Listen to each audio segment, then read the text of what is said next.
was Knight's Tale. Oh my God, really? Yeah, that was your first big movie here. That was my first big American movie. Yeah. Here, yeah. Well, I gotta say, this is quite a total different role. Yeah. For you, including some of the other roles that I've seen in big budget movies. This highlights you in a different way. Yeah, I mean, I haven't really ever had a plan as an actor, but the only one I have had is to try and do lots of different types of thing, and I've never done a sports movie, and I've never done a romantic comedy, so I got to kill two birds with one stone. How did it come your way? I know she had been on board. Yeah. Kirsten had been on board for 3 years. Is that right? I Yeah. didn't know it was that long.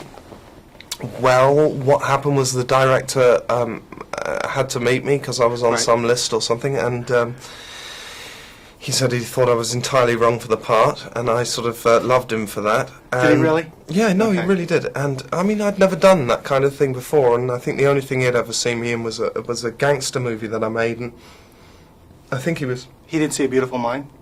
I'm really not sure. Wow. All I know is he was slightly frightened of me, and physically, and which is ridiculous. Physically? I don't understand. What do you mean?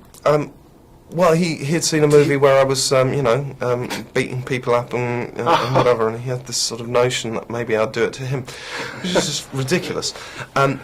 But then I had to go and audition with Kirsten, and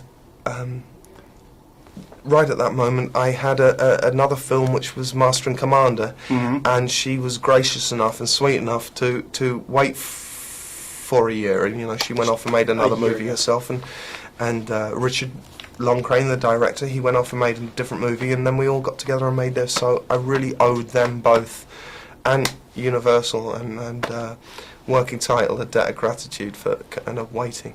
When they hold a movie for a year, that means they want you, and they want her, they want that chemistry. That's something that's hard to find, though.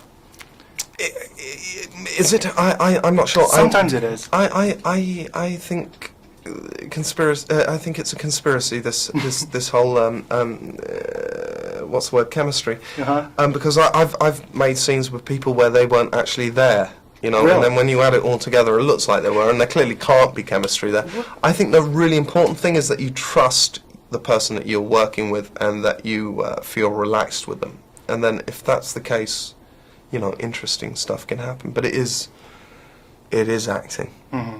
What about some of the... Now, I'm sure everyone's asking you these same kind of questions. I'm going to try to ask you in a different way, but stuff like your character that you could relate to. For instance, the paparazzi following you. That must have happened to you being in a high-profile relationship. Yeah. Yeah. How do I feel about it? I find it really irritating.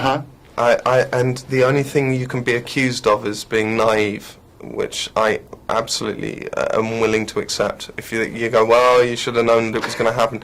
I just didn't think about it. When I was at drama school, I didn't fantasize about having my picture taken, on the street while I'm, whatever, on the phone call shouting at my, mate, going, "What are you in the middle of an argument?" And you're like that. I never fantasized about that. So that's probably why I hit you from left field. It's a little irritating, and they're coming and taking pictures of your kids. It really makes. I have to take some. A breather? Yes, some yoga classes to get over it. Yeah. Well, thanks a lot. Thank you. Appreciate you being on. Be good. Thanks.